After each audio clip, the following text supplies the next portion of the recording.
नमस्कार, good evening everyone. I am Sarojini Das. Welcome to my channel Sarojini Das educational academy. So आज हम discussion करने वाले हैं Ashoka learning app by MBD group Hindi Samadhan कक्षा 7 यानी कि स्टैंडर्ड 7 पार्ट 2 चैप्टर नंबर 2 माता को पत्र। तो चलिए बिना देरी के हम स्टार्ट करते हैं क्लास। तो पहले पेज में है कुछ जानकारियाँ। तो पहला क्या है, आइए विचार करें। यहाँ पर चारों व्यक्ति का चित्र दिया गया है। तो उनके बारे में हम क्या जानते हैं, वो कौन है और उनके बारे में हम क्या जानते हैं, और स्वाधीनता प्राप्ति के लिए इन लोगों का योगदान क्या रहा है। किसके लिए, हमारे लिए या फिर हमारे देश के लिए? ऑब्वियसली हमारी देश के लिए क्या रहा है।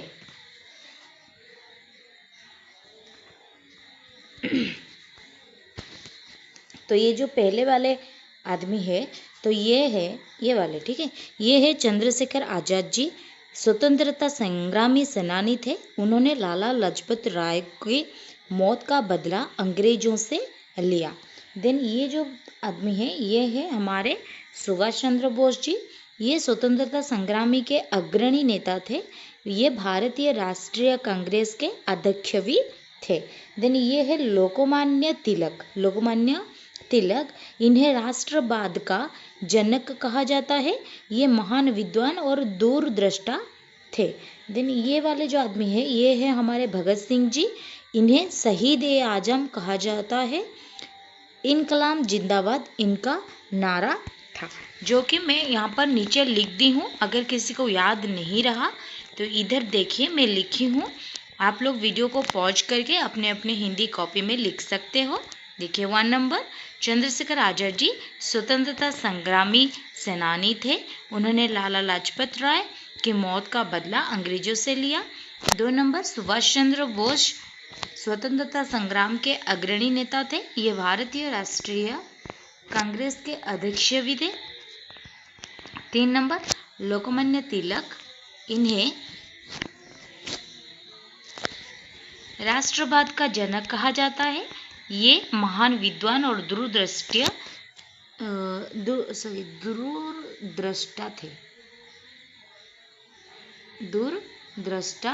थे। आगे मात्रा, दूरदृष्टा थे। 4 नंबर, भगत सिंह। तो इन्हें शहीद ए आजम कहा जाता है। इनकलाब जिंदाबाद इनका नारा था। तो चलिए फिर क्या देता है हम देखते हैं। साइड में हमें कुछ दिया गया है। देखिए अधिगम बिंदु दिया गया है। क्या दिया गया है? अधिगम बिंदु। तो इसमें 1 2 3 4 4 पॉइंट है।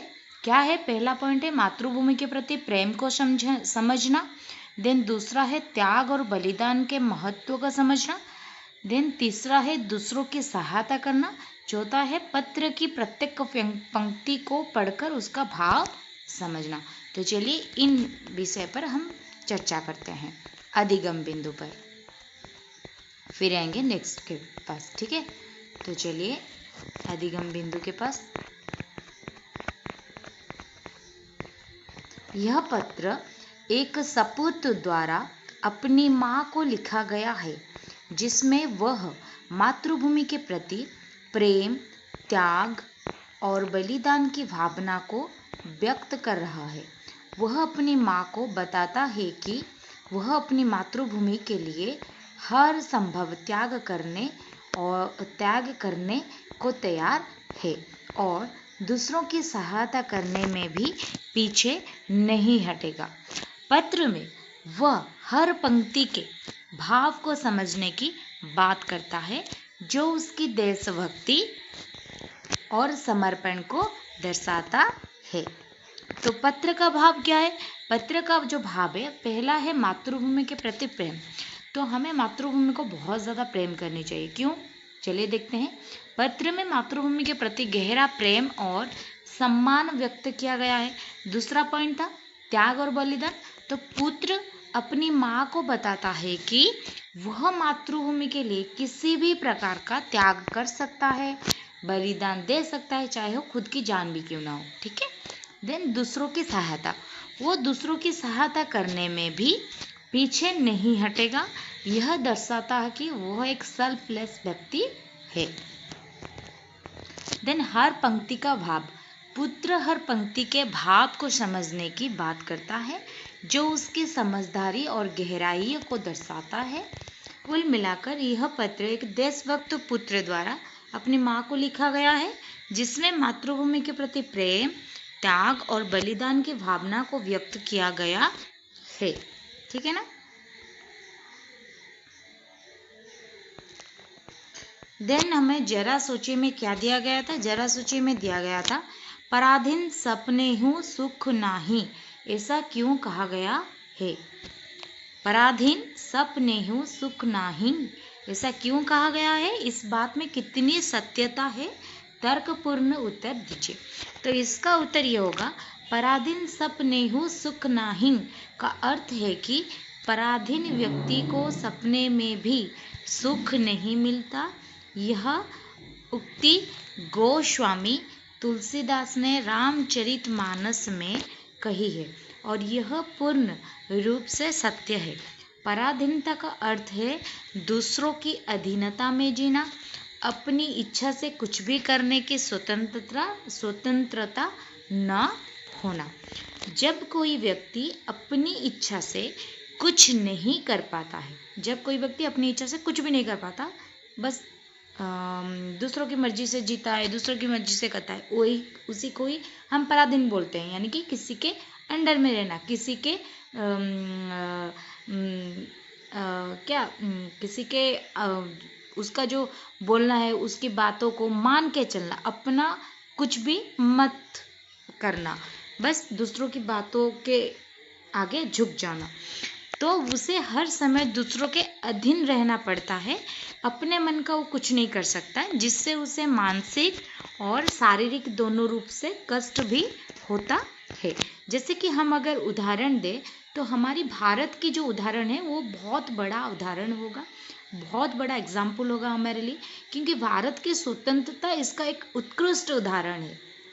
क्योंकि हम भी पहले, हम यानी कि हमारा देश भारत, उसमें हम भी आते हैं, हम भी पहले बहुत समय तक पराधीन ही रहे थे और बहुत कोशिश करने के बाद हम स्वतंत्रता हासिल कर पाए। तो ये उदाहरण बहुत बड़ा उदाहरण है और बेस्ट उदाहरण है, बेस्ट एग्जाम्पल है।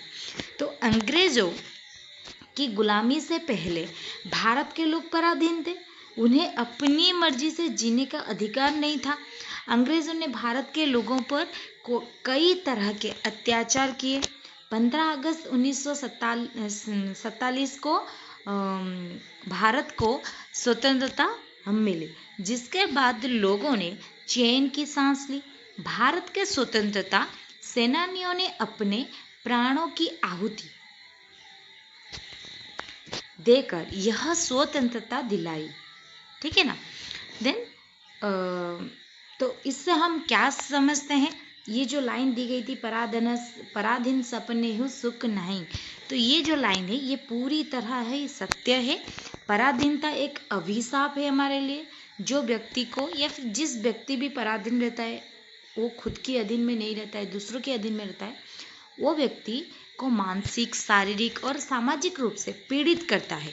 एक स्वतंत्र व्यक्ति ही अपने जीवन का आनंद ले सकता है, अपने सपनों को साकार कर सकता है और सुख और शांति का अनुभव भी कर सकता है। जो मैं बोल रही हूँ वो आपके सामने वीडियो में आ जाएगा, सब निकल के। ठीक है, अगर आप चाहो तो वीडियो को पॉज करके लिख सकते हो, कोई बात नहीं। देन हम देखते हैं पाठ के बारे में क्या बताया गया है। देन हम टेक्स्ट स्टार्ट करेंगे। तो प्रस्तुत पाठ गद्य को एक प्रमुख विधा है। पत्र 1912 में सुभाष चंद्र बोस ने अपनी माता प्रभावती को यह पत्र लिखकर, माता का नाम क्या था? प्रभावती को यह पत्र लिखकर अपने हृदय के उद्गार व्यक्त किए थे। आइए पढ़कर हम जानते हैं। तो चलिए पढ़ते हैं। रांची, रविवार। आदरणीय माँ, मुझे काफ़ी समय से कलकत्ता के समाचार नहीं मिले हैं।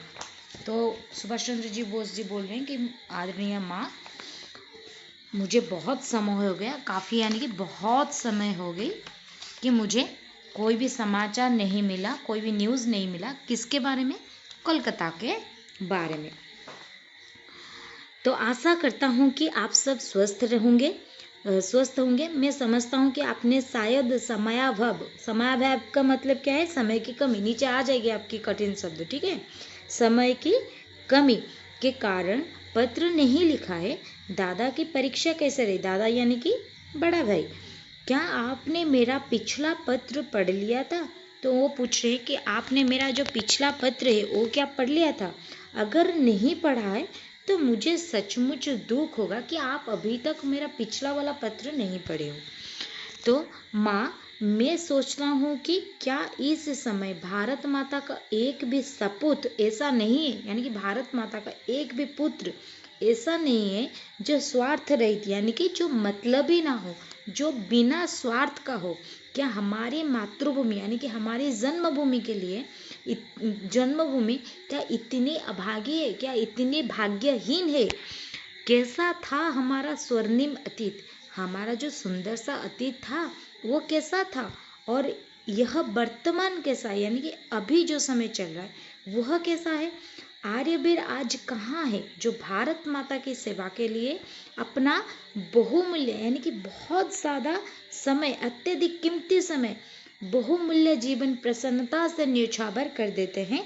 प्रसन्नता यानी कि खुशी के लिए वो उत्सर्ग कर दिए हैं। आप माँ हैं, लेकिन क्या आप केवल हमारे ही माता हैं? तो वो पूछ रहे हैं सुभाष चंद्र जी अपने माँ को कि आप तो माँ हैं, लेकिन क्या आप सिर्फ मेरे ही माँ हैं? मेरी माँ मेरी ही माँ है? नहीं, आप सभी भारतीयों की माँ है कि नहीं? माँ आप सभी भारतीयों के लिए माँ है। क्या कोई भी माता इतनी हृदयहीन हो सकती है? मेरी माँ, आपने सभी देशों की यात्रा की है। क्या भारतीयों की वर्तमान दशा को देखकर आपका हृदय रक्त के आंसू नहीं बहाता कि ये जो पहले था अब नहीं रहा? पहले जितना सुंदर था अब उतना नहीं है, पहले जितना अच्छा था अब उतना अच्छा नहीं है। क्या ये देखकर आपको कभी भी दुख नहीं लगता? कभी भी आपके आंखों में आंसू नहीं आते? माँ, केवल देश की ही दुर्दशा नहीं हो रही है। आप उन आर्यों की बात सोचें जिन्होंने इस धरती की शोभा बढ़ाई थी, यानी कि जिन्होंने इस धरती की शोभा बढ़ाई थी, और अब किस प्रकार श्रद्धाहीनता यानी कि भक्तिपूर्ण विश्वास की कमी है। वो भक्ति ही नहीं है, वो विश्वास ही नहीं है, अंधविश्वास का बोला बाला है। जन जन के लिए दुख और कष्ट इसी का परिणाम है। हर लोग के लिए, एक एक के लिए ये बहुत बड़ा दुख और कष्ट का परिणाम होगा। बड़े दुख की बात है कि हम क्या थे और हम क्या हो गए हैं। हमारा समाज कहाँ से कहाँ तक पहुँच गया है। माँ, इन बातों को सोचकर आपको कभी बेचैनी हुई है? कभी परेशानी नहीं होती? कभी आप बेचैन नहीं होते? कभी आपका मन नहीं मचलाता? क्या आपके हृदय में पीड़ा से हाहाकार नहीं मच जाता? क्या हमारा देश दिनों दिन और अधिक पतन के गर्त में गिरता जाएगा? क्या भारत माता का ऐसा कोई एक भी पुत्र नहीं है जो पूरी तरह से अपना संपूर्ण यानी कि पूरा जीवन माँ की सेवा में समर्पित कर दे?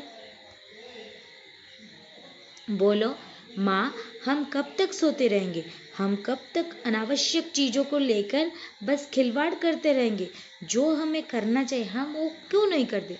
हम बाकी चीज़ों में बहुत उलझे रहते हैं, लेकिन हमें जो एक्चुअली करना चाहिए, हमें जो काम निभानी चाहिए, हमें जो काम करनी चाहिए वो तो हम नहीं करते, लेकिन फिजूल की बातों में हम बस घुसे रहते हैं। तो क्या हम अपने देश रुदन का ऐसे ही देखते रहेंगे? अब और प्रतीक्षा नहीं की जा सकती, यानी कि अब और हम अपेक्षा नहीं कर सकते, अब और हम रुक नहीं सकते, अब और सोने का समय नहीं है, अब जागने का समय है, कुछ करके दिखाने का समय है, और निजी हितों को पूरी तरह से त्याग कर देश के लिए कुछ करने, देश का सेवा करने, देश के लिए खुद को समर्पित करने का समय आ चुका है। हमें मनुष्य जीवन मिला है और साथ ही बुद्धि, चेतना आत्मा जैसे गुण भी मिले हैं, लेकिन इन सब के होते हुए भी यदि हम खाने और सोने से संतुष्ट रहे, इन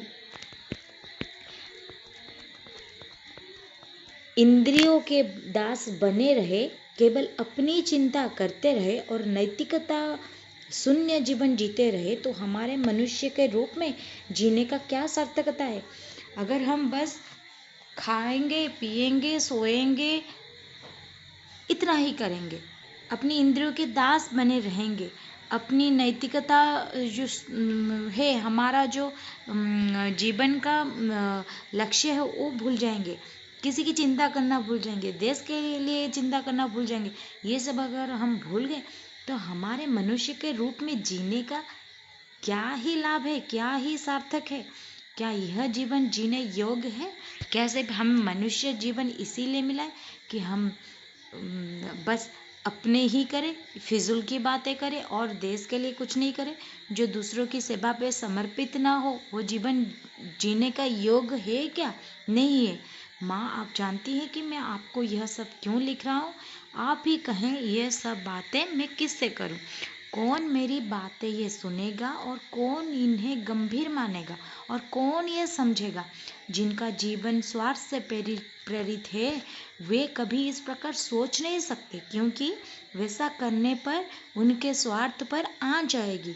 लेकिन एक माँ का जीवन स्वार्थ रहित होता है, यानी कि वो बिना स्वार्थ के जीते हैं, वो मतलबी नहीं होते हैं। अगर कोई माँ अपने बच्चे से कहे कि तुम अपने आप से संतुष्ट रहो, यानी कि तुम अपने आप से तृप्त रहो, इस पर कोई क्या कह सकता है? अगर कोई एक माँ अपने बच्चे को बोल रहा है कि तुम अपने आप में ही खुश रहो, अपने आप में ही जियो, अपने आप में ही संतुष्ट रहो, तो इस पर अब और कोई क्या कह सकता है? ऐसा बच्चा अवश्य ही बहुत अभागा होगा और ऐसे में यह निश्चित है कि आज के पापपूर्ण युग में भले आदमियों की भी कमी रहेगी और भविष्य के बारे में कोई आशा ना रह जाएगी कि भविष्य हमारा उज्जवल होगा। इस स्थिति में पछतावे के सिवाय कुछ हाथ न लगेगा। हम सिर्फ भविष्य में पछताएंगे और कुछ नहीं कर सकते, बस सोचेंगे कि हम तब ये क्यों नहीं किए, हम तब ये क्यों नहीं किए, हम ऐसा क्यों नहीं किए, हम वैसा क्यों नहीं किए, लेकिन और कुछ नहीं कर सकते तब, क्योंकि सब कुछ खत्म हो गई होगी। तो अगर यह बात सही है, अगर पुनरुद्धार की सभी आशाएं मिट चुकी है, अगर हमें हाथ पर हाथ धरे बैठे रहना है और इस अधोपतन यानी कि जो नीचे गिरने को ही सिर्फ देखते रहना है, हम कैसे नीचे गिरेंगे, हम कैसे नीचे जाएंगे, हम ऊपर नहीं उठेंगे, कभी विकसित नहीं होंगे, तो ये सब अगर करते रहेंगे, ये सब देखते रहेंगे, यही सब करना है, तो यह सब परेशानी किस लिए? हम परेशान क्यों है? परेशान नहीं भी होना चाहिए, क्योंकि हम ही तो है जो ये सब चुन के कर रहे हैं, हाथ पर हाथ धरे कर बैठ रहे हैं, अपनी आशाएं को मार रहे हैं, नीचे गिरने को देख रहे हैं, ऊपर उठने का, क्योंकि हम ही तो है जो हाथ पे हाथ धरे बैठे रहने को ही चुन लिए हैं, नीचे गिरने को ही चुने हैं। आशाएं मिट चुकी हैं, आशाएं सभी हम ही खत्म कर रहे हैं, हम अपने आप में ही खुश रह रहे हैं और किसी की चिंता नहीं है, कुछ भी नहीं लेना देना, तो फिर परेशानी किस लिए? यही अगर हम चुने हैं तो फिर परेशानी क्यों हुई? अगर मुझे जीवन में इससे अधिक कुछ नहीं प्राप्त करना है तो मैं जीवित ही क्यों रहूं? मनुष्य जीवन क्यों मिला है मुझे और मैं उस मनुष्य जीवन को निभाऊं क्यों जीवित रहूं? मेरी प्रभु से प्रार्थना है कि संपूर्ण जीवन दूसरों की सहायता में बिता सकूं। मुझे आशा है कि वहाँ सब कुशल रहेंगे। वो फिर अपनी माँ से बोले कि मेरी प्रभु से बस इतनी प्रार्थना है कि मैं ये सब ना करूँ, मैं चाहता हूँ कि मैं दूसरों की सहायता में बस जीवन यापन करूँ जब तक मैं जिंदा हूँ। मुझे आशा है कि माँ वहाँ पर सब अच्छे होंगे, कुशल होंगे, यहाँ सब बहुत बढ़िया है। कृपया मेरा प्रणाम स्वीकार करें और इस पत्र का उत्तर अवश्य ही दें। ऐसा ना हो कि इस पत्र को भी आप ना पढ़ें, तो अवश्य दे पढ़कर इसका जवाब। आपका पुत्र सुभाष। तो ये था माता को पत्र विषय। बहुत अच्छा लगा है कि नहीं? समझ में भी आ गया आप सबको? तो चलिए यहाँ पर एक क्वेश्चन था, मैं दिखा देती हूँ, उत्तर दीजिए। इंद्रियों के दास बने रहने से क्या तात्पर्य है? इंद्रियों के दास बने रहने का तात्पर्य है अपनी भावनाओं और इच्छाओं के गुलाम बनकर जीना, जहाँ व्यक्ति अपनी शारीरिक और मानसिक सुख सुविधाओं के पीछे भागता रहता है और विवेक तथा आत्मनियंत्रण खो देता है। इसका मतलब है कि व्यक्ति अपनी इंद्रियों द्वारा संचालित होता है, न कि अपनी बुद्धि और विवेक द्वारा, न कि अपनी बुद्धि और विवेक द्वारा। तो किस द्वारा? अपनी इंद्रियों के द्वारा वो संचालित होता है। ठीक है,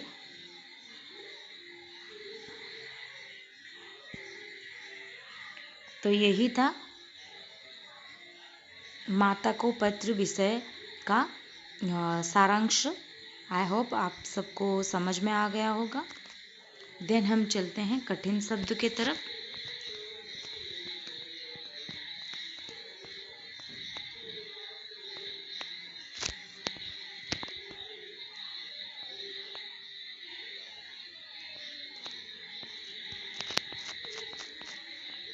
कठिन शब्दों के अर्थ जानिए। काफ़ी, बहुत या फिर पर्याप्त, समयाभाव, समय की कमी, स्वार्थ रहित, जो मतलबी न हो, मातृभूमि, स्वदेश, जन्मभूमि, वर्तमान, चल रहा समय, बहुमूल्य, अत्यधिक कीमती,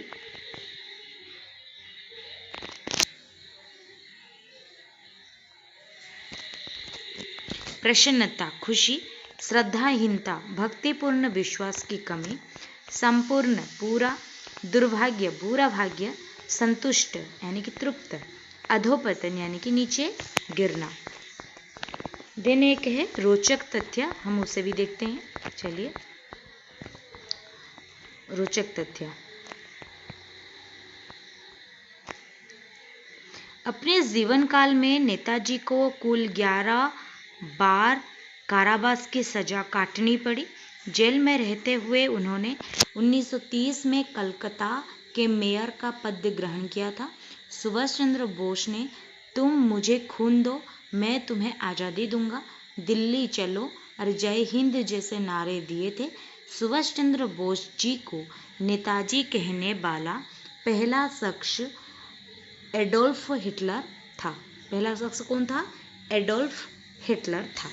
तो यहीं तक, नेक्स्ट वीडियो में हम देखेंगे इसका अभ्यास। तब तक के लिए मुझे इजाज़त दीजिए, मैं रखती हूँ। नमस्कार, जय जगन्नाथ।